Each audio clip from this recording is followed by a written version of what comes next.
ADC আন্তর্জাতিক YouTube চ্যানেলে সবাইকে স্বাগত জানাই। শুরুতেই সংবাদ শিরোনাম, এরপর বিস্তারিত। গ্রিনল্যান্ড দখলে সমর্থন না দিলে ইউরোপকে শুল্ক আরোপের হুমকি ট্রাম্পের। কেউ আমাকে বোঝায়নি, আমি নিজেই নিজেকে বুঝিয়েছি, ট্রাম্প। উপযুক্ত সময়ে ভেনেজুয়েলায় নেতৃত্ব দেবার অঙ্গীকার মাচাদোরের। এবার উগান্ডার প্রেসিডেন্ট প্রার্থীকে তুলে নেওয়ার অভিযোগ। এতক্ষণ শুনছিলেন সংবাদ শিরোনাম, এখন বিস্তারিত। গ্রিনল্যান্ড দখলের বিষয়ে যুক্তরাষ্ট্রকে সমর্থন না দিলে সংশ্লিষ্ট দেশগুলোর ওপর শুল্ক আরোপ করা হতে পারে বলে ইঙ্গিত দিয়েছেন মার্কিন প্রেসিডেন্ট ডোনাল্ড ট্রাম্প। ডেনমার্কের রাজধানী কোপেনহেগেনে যুক্তরাষ্ট্রের দ্বিদলীয় কংগ্রেস প্রতিনিধি দল যখন উত্তেজনা প্রশমনের চেষ্টা করছে, ঠিক তখনই এই মন্তব্য করেন তিনি। গত কয়েক মাস ধরে ট্রাম্প দাবি করে আসছেন, ন্যাটো মিত্র ডেনমার্কের স্বায়ত্তশাসিত অঞ্চল গ্রিনল্যান্ডের নিয়ন্ত্রণ যুক্তরাষ্ট্রের হাতে থাকা উচিত। চলতি সপ্তাহের শুরুতেও তিনি বলেন, আর্কটিক অঞ্চলের এই দ্বীপটি যুক্তরাষ্ট্রের হাতে না এলে তা অগ্রহণযোগ্য হবে।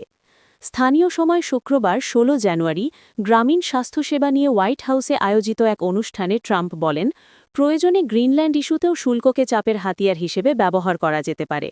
তিনি স্মরণ করিয়ে দেন, অতীতে ইউরোপীয় মিত্রদের ওপর ওষুধ খাতে শুল্ক আরোপের হুমকি দিয়েছিলেন তিনি। ট্রাম্প বলেন, গ্রিনল্যান্ডের ক্ষেত্রেও আমি তা করতে পারি।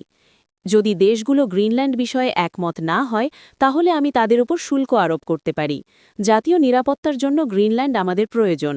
এর আগে এই ইস্যুতে শুল্ক আরোপের কথা প্রকাশ্যে বলতে শোনা যায়নি তাকে। চলতি সপ্তাহের শুরুতে ডেনমার্ক ও গ্রিনল্যান্ডের পররাষ্ট্রমন্ত্রীরা ওয়াশিংটনে যুক্তরাষ্ট্রের ভাইস প্রেসিডেন্ট জেডি ভ্যান্স এবং পররাষ্ট্রমন্ত্রী মার্কো রুবিওর সঙ্গে বৈঠক করেন। বৈঠকে গভীর মতপার্থক্যের নিরসন না হলেও একটি কার্যকরী দল গঠনের বিষয়ে ঐক্যমত্য হয়। তবে ওই দলের উদ্দেশ্য নিয়ে ডেনমার্ক ও হোয়াইট হাউস পরবর্তীতে ভিন্ন ভিন্ন ব্যাখ্যা দেয়। ইউরোপীয় নেতারা স্পষ্ট করে বলেছেন, গ্রিনল্যান্ড নিয়ে সিদ্ধান্ত নেওয়ার অধিকার কেবল ডেনমার্ক ও গ্রিনল্যান্ডের।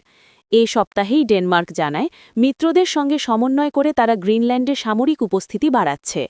এদিকে শুক্রবার কোপেনহেগেনে যুক্তরাষ্ট্রের সেনেটর ও প্রতিনিধি পরিষদের সদস্যদের একটি দল ডেনমার্ক ও গ্রিনল্যান্ডের আইন প্রণেতা এবং দেশটির প্রধানমন্ত্রী মেট্টে ফ্রেডেরিকসেন সহ শীর্ষ নেতাদের সঙ্গে বৈঠক করে। প্রতিনিধি দলের নেতা ডেলাওয়্যারের ডেমোক্র্যাট সেনেটর ক্রিস কুনস বলেন, ২২৫ বছর ধরে ভালো ও বিশ্বস্ত মিত্র থাকার জন্য ধন্যবাদ। ভবিষ্যতে এই সম্পর্ক কিভাবে এগিয়ে নেওয়া যায় তা নিয়ে ফলপ্রসূ আলোচনা হয়েছে। আলাস্কার রিপাবলিকান সেনেটর লিসা মার্কাউস্কি বলেন, এই সফর বহু দশকের দৃঢ় সম্পর্কের প্রতিফলন। তিনি সাংবাদিকদের জানান, গ্রিনল্যান্ডকে কোনো সম্পদ হিসেবে নয়, একটি মিত্র হিসেবে দেখা দরকার। তবে এই অবস্থান হোয়াইট হাউসের বক্তব্যের সঙ্গে সাংঘর্ষিক বলে মনে করছেন পর্যবেক্ষকরা। গ্রিনল্যান্ড দখলের আহ্বানকে ন্যায্যতা দিতে ট্রাম্প বারবার দাবি করে আসছেন, দুর্লভ খনিজে সমৃদ্ধ এই ভূখণ্ড নিয়ে চীন ও রাশিয়ার নিজস্ব পরিকল্পনা রয়েছে। হোয়াইট হাউস গ্রিনল্যান্ড বলপ্রয়োগে দখলের সম্ভাবনাও পুরোপুরি নাকচ করেনি। শুক্রবারের বৈঠকে অংশ নেওয়া গ্রিনল্যান্ডের রাজনীতিবিদ ও ড্যানিশ পার্লামেন্ট সদস্য ওহা খিমনিৎস বলেন, গ্রিনল্যান্ডকে ঘিরে যে হুমকির কথা বলা হচ্ছে তার বড় অংশই যুক্তরাষ্ট্রের দিক থেকে আসছে। তিনি বলেন, আমরা অনেক মিথ্যা ও অতিরঞ্জন শুনেছি। মার্কাউস্কি জানান, জনমত এই পরিকল্পনার বিপক্ষে। তার ভাষায়, আমেরিকার প্রায় ৭৫% মনে করে গ্রিনল্যান্ড দখল করা ভালো ধারণা নয়। এই প্রেক্ষাপটে তিনি নিউ হ্যাম্পশায়ারের ডেমোক্র্যাট সেনেটর জিন শাহিনের সঙ্গে একটি দ্বিদলীয় বিল উত্থাপন করেছেন, যাতে ন্যাটো সদস্য রাষ্ট্রের সম্মতি বা নর্থ আটলান্টিক কাউন্সিলের অনুমোদন ছাড়া গ্রিনল্যান্ড বা কোনো সার্বভৌম ন্যাটো ভূখণ্ড দখলে প্রতিরক্ষা বা পররাষ্ট্র দপ্তরের তহবিল ব্যবহার নিষিদ্ধ করার প্রস্তাব রয়েছে। চলমান উত্তেজনার প্রভাব পড়ছে গ্রিনল্যান্ডবাসীর জীবনেও। গ্রিনল্যান্ডের প্রধানমন্ত্রী ইয়েন্স ফ্রেডেরিক নিলসেন বলেন, যুক্তরাষ্ট্র ও ডেনমার্কের মধ্যে বেছে নিতে হলে তারা ডেনমার্ক, ন্যাটো, ড্যানিশ রাজতন্ত্র এবং ইউরোপীয় ইউনিয়নের পক্ষেই থাকবেন। নুক ভিত্তিক ইনুইট সার্কামপোলার কাউন্সিলের চেয়ারম্যান সারা ওলসভিক বলেন, গ্রিনল্যান্ড দখল নিয়ে হোয়াইট হাউসের ধারাবাহিক বক্তব্য আদিবাসী ও অল্পসংখ্যক গোষ্ঠীর প্রতি মার্কিন প্রশাসনের দৃষ্টিভঙ্গির একটি উদ্বেগজনক চিত্র তুলে ধরে। তিনি বলেন, গ্রিনল্যান্ডের আদিবাসী ইনুইটরা পুনরায় ঔপনিবেশিক শাসন চান না। উগান্ডায় অনুষ্ঠিত ২০২৬ সালের প্রেসিডেন্ট নির্বাচনকে কেন্দ্র করে উত্তেজনা ও সহিংসতার খবর পাওয়া যাচ্ছে। বিরোধী দল ন্যাশনাল ইউনিটি প্ল্যাটফর্ম এনইউপি এর অভিযোগ, তাদের প্রেসিডেন্ট প্রার্থী ববি ওয়াইনকে সামরিক হেলিকপ্টারে করে তার নিজ বাড়ি থেকে অপহরণ করা হয়েছে। তবে উগান্ডার সেনাবাহিনী এই অভিযোগ সম্পূর্ণ অস্বীকার করে একে ভিত্তিহীন ও গুজব বলে দাবি করেছে। খবর আল জাজিরার। সেনাবাহিনীর মুখপাত্র ক্রিস মগেজি এক বিবৃতিতে জানান, ববি ওয়াইনকে গ্রেফতারের দাবিটি মিথ্যা এবং এটি মূলত সমর্থকদের সহিংসতায় উস্কানি দেওয়ার উদ্দেশ্যে প্রচার করা হচ্ছে। এর আগে শুক্রবার ১৬ জানুয়ারি ববি ওয়াইন অভিযোগ করেছিলেন, নির্বাচনের পর থেকে তাকে গৃহবন্দী করে রাখা হয়েছে। পরবর্তীতে তার দল জানায়, সশস্ত্র বাহিনী তার সীমানা প্রাচীর টপকে ভেতরে প্রবেশ করে এবং তাকে একটি হেলিকপ্টারে তুলে অজ্ঞাত স্থানে নিয়ে যায়।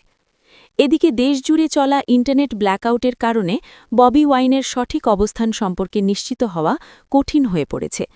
আল জাজিরার প্রতিবেদন, ববি ওয়াইনের রাজনৈতিক কার্যালয় থেকে অপহরণের বিষয়টি নিশ্চিত করা হলেও সেনাবাহিনী বা পুলিশ তা স্বীকার করেনি। রাজধানী কাম্পালায় সহিংসতার আশঙ্কায় ব্যাপক নিরাপত্তা ব্যবস্থা জোরদার করা হয়েছে। নির্বাচন কমিশন থেকে পাওয়া প্রাথমিক ফলাফলে বর্তমান প্রেসিডেন্ট ইয়োওয়েরি মুসেভেনি বিশাল ব্যবধানে এগিয়ে রয়েছেন। কমিশনের তথ্যমতে মুসেভেনি পেয়েছেন প্রায় ৭৪% ভোট এবং ববি ওয়াইন পেয়েছেন প্রায় ২৩%। তবে ববি ওয়াইন এই ফলাফল প্রত্যাখ্যান করে নির্বাচনে ব্যাপক কারচুপি ও ব্যালট পেপার জালিয়াতির অভিযোগ তুলেছেন। নির্বাচনের পরবর্তী সহিংসতায় কাম্পালার দক্ষিণ পশ্চিমে অবস্থিত বুতাম্বালা এলাকায় অন্তত ৭ জনের মৃত্যুর খবর পাওয়া গেছে। বিরোধী দলের দাবি অনুযায়ী নিহতের সংখ্যা ১০ জন।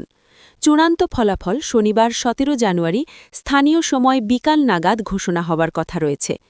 ৮১ বছর বয়সী মুসেভেনি এই জয়ের মাধ্যমে তার ৪ দশকের শাসনকালকে আরও দীর্ঘায়িত করতে যাচ্ছেন। ইরানে সম্ভাব্য সামরিক হামলা থেকে পিছিয়ে আসার বিষয়ে মুখ খুলেছেন মার্কিন প্রেসিডেন্ট ডোনাল্ড ট্রাম্প। তিনি স্পষ্ট জানিয়েছেন, অন্য কোনো দেশের প্রভাবে নয়, বরং নিজের বিবেচনা থেকেই তিনি ইরান আক্রমণ না করার সিদ্ধান্ত নিয়েছেন। সম্প্রতি সৌদি আরব, কাতার ও ওমানের মতো উপসাগরীয় দেশগুলো ট্রাম্পকে যুদ্ধ থেকে বিরত থাকার পরামর্শ দিয়েছিল বলে গুঞ্জন ওঠে। তবে ফ্লোরিডায় যাওয়ার আগে সাংবাদিকদের মুখোমুখি হয়ে ট্রাম্প সেই দাবি নাকচ করে দিয়ে বলেন যে কেউ তাকে বোঝায়নি এবং এই সিদ্ধান্তটি সম্পূর্ণ তার ব্যক্তিগত। মার্কিন প্রেসিডেন্টের এই নাটকীয় সিদ্ধান্ত পরিবর্তনের পেছনে প্রধান কারণ হিসেবে কাজ করেছে ইরানের সাম্প্রতিক একটি পদক্ষেপ। ট্রাম্প উল্লেখ করেছেন, ইরান সরকার বিক্ষোভকারীদের ওপর নির্ধারিত মৃত্যুদণ্ড কার্যকরের প্রক্রিয়া বাতিল করেছে। মানবাধিকার সংগঠনগুলোর অভিযোগ, ইরানে বিক্ষোভ দমনে ব্যাপক সহিংসতা ও আটকের ঘটনা ঘটেছিল এবং শত শত মানুষকে মৃত্যুদণ্ড দেওয়ার খবর ছড়িয়েছিল। কিন্তু ইরানের নেতৃত্ব সেই কঠোর পথ থেকে সরে আসায় ট্রাম্পের মনোভাবে পরিবর্তন আসে। সামাজিক যোগাযোগ মাধ্যম ট্রুথ সোশ্যালে দেওয়া এক পোস্টে ট্রাম্প সরাসরি ইরানের নেতৃত্বকে ধন্যবাদ জানিয়েছেন। তিনি লেখেন যে গত বৃহস্পতিবার ৮০০ জনেরও বেশি মানুষের যে মৃত্যুদণ্ড কার্যকর করার কথা ছিল তা বাতিল করার সিদ্ধান্তকে তিনি অত্যন্ত সম্মান করেন। মানবাধিকার রক্ষা এবং রক্তক্ষয়ী সংঘাত এড়ানোর এই পদক্ষেপটি ট্রাম্পের কাছে অত্যন্ত ইতিবাচক মনে হয়েছে। মূলত এই মানবিক দিকটিই তার যুদ্ধবিরোধী সিদ্ধান্তকে ত্বরান্বিত করেছে। এর আগে গত ২ সপ্তাহ ধরে ইরানের চলমান বিক্ষোভ দমনে সহিংসতার অভিযোগ তুলে দেশটির বিরুদ্ধে সামরিক পদক্ষেপের কঠোর হুঁশিয়ারি দিয়ে আসছিলেন ডোনাল্ড ট্রাম্প। আন্তর্জাতিক গণমাধ্যমের খবর, বিক্ষোভে হাজার হাজার মানুষ হতাহত হওয়ার ঘটনায় ওয়াশিংটন বেশ কঠোর অবস্থানে ছিল। তবে বুধবার ১৪ জানুয়ারি ট্রাম্প জানতে পারেন যে ইরানে বিক্ষোভকারীদের ওপর হত্যাকাণ্ড বন্ধ হয়েছে। এরপরই তিনি সামরিক হস্তক্ষেপের পথ থেকে সরে এসে কূটনৈতিক ও সমঝোতামূলক সুর গ্রহণ করেন। উপযুক্ত সময়ে এলে দেশকে নেতৃত্ব দেওয়ার অঙ্গীকার করেছেন ভেনেজুয়েলার বিরোধী দলীয় নেতা মারিয়া করিনা মাচাদো। ফক্স নিউজকে দেওয়া এক সাক্ষাৎকারে এ কথা বলেছেন তিনি। তিনি বলেন, এটা একটা মিশন। আমরা ভেনেজুয়েলাকে উন্নত ও সমৃদ্ধ ভূমিতে পরিণত করতে যাচ্ছি এবং আমি বিশ্বাস করি যখন সময় আসবে তখন আমি ভেনেজুয়েলার প্রেসিডেন্ট নির্বাচিত হব, প্রথম নারী প্রেসিডেন্ট। বৃহস্পতিবার ১৬ জানুয়ারি মাচাদো মার্কিন প্রেসিডেন্ট ডোনাল্ড ট্রাম্পের সঙ্গে সাক্ষাৎ করে নিজের পাওয়া নোবেল শান্তি পুরস্কারের পদক তাকে উপহার দিয়েছিলেন। ভেনেজুয়েলার স্বাধীনতার প্রতি ট্রাম্পের অঙ্গীকারের স্বীকৃতিস্বরূপ এই উপহার দেওয়া হয়েছে বলেও মাচাদো সে সময় জানিয়েছিলেন। চলতি মাসের ৩ তারিখ যুক্তরাষ্ট্র ভেনেজুয়েলার প্রেসিডেন্ট নিকোলাস মাদুরোকে তার দেশ থেকে তুলে নিয়ে নিউইয়র্কে মাদক ও অস্ত্র সংক্রান্ত একাধিক অভিযোগে বিচারের মুখোমুখি করেছে। এরপরও ট্রাম্প ভেনেজুয়েলার নতুন নেতা হিসেবে মাচাদোকে বেছে নেননি। উল্টো বলেছেন, দেশের ভেতর মাচাদোর পর্যাপ্ত জনসমর্থন নেই। তার বদলে ট্রাম্প ভেনেজুয়েলার এখনকার অন্তর্বর্তী প্রেসিডেন্ট ডেলসি রদ্রিগেজের সঙ্গে কাজ করতেই বেশি পছন্দ করছেন। মাদুরোর ভাইস প্রেসিডেন্টের দায়িত্ব পালন করা ডেলসি শুক্রবার প্রেসিডেন্ট ট্রাম্পের নির্দেশে যাওয়া সিআইএ পরিচালকের সঙ্গে ২ ঘণ্টার বৈঠকও করেছেন। যে বৈঠকের লক্ষ্য ছিল দু দেশের মধ্যে আস্থা ও যোগাযোগ বাড়ানো, বলেছেন এক মার্কিন কর্মকর্তা। তিনি আরও বলেন, পরিচালক র্যাটক্লিফ সম্ভাব্য অর্থনৈতিক সহযোগিতার সুযোগ এবং ভেনেজুয়েলা যেন আমেরিকার প্রতিপক্ষীদের নিরাপদ আশ্রয় না হয় তা নিশ্চিতের বিষয়ে আলোচনা করেছেন। মাচাদোকে বাদ দিয়ে কেন ডেলসির সঙ্গে কাজ করার সিদ্ধান্ত নিলেন, এমন প্রশ্নের জবাবে শুক্রবার ট্রাম্প বলেছেন, তার সিদ্ধান্তের পেছনে ২০ বছরেরও বেশি সময় আগে ইরাকে যুক্তরাষ্ট্রের অভিযান ও তার পরবর্তী সময়ের অভিজ্ঞতা ভূমিকা রেখেছে। মার্কিন ওই অভিযানের পর ইরাকে নিরাপত্তা ও রাজনৈতিক কাঠামো পুরোপুরি ভেঙে পড়ে, সুযোগ সৃষ্টি হয় বিদ্রোহের। শেষ পর্যন্ত সেখানে আবির্ভাব ঘটে জঙ্গি গোষ্ঠী ইসলামিক স্টেটের। তিনি বলেন, আপনাদের যদি ইরাক নামের জায়গাটার কথা মনে পড়ে, যেখানে সবাইকে বরখাস্ত করা হয়েছিল, পুলিশ সদস্যরা, সেনাবাহিনীর জেনারেল সবাইকে বরখাস্ত করা হয়, শেষ পর্যন্ত তারা আইএসআইএসে পরিণত হয়েছিল, আমার মনে আছে। পরে শুক্রবার ওয়াশিংটনের এক অনুষ্ঠানে মাচাদো বলেন, তার দেশে নিয়মতান্ত্রিক উপায়েই ক্ষমতার পরিবর্তন হবে বলে তিনি বিশ্বাস করেন। তিনি বলেন, শান্তিপূর্ণ স্থিতিশীল পরিবর্তনের ফলে গর্বিত ভেনেজুয়েলা হবে যুক্তরাষ্ট্রের সেরা মিত্র, যেমন মিত্র আমেরিকা অঞ্চলে আর কখনো পায়নি তারা।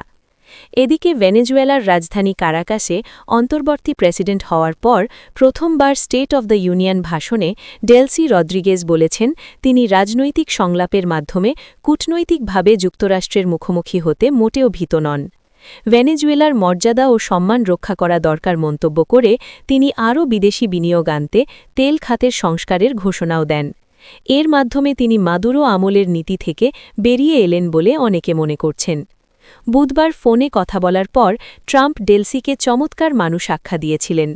ভেনেজুয়েলার অন্তর্বর্তী প্রেসিডেন্টও ওই ফোনালাপকে ফলপ্রসূ ও শালীন আখ্যা দেন।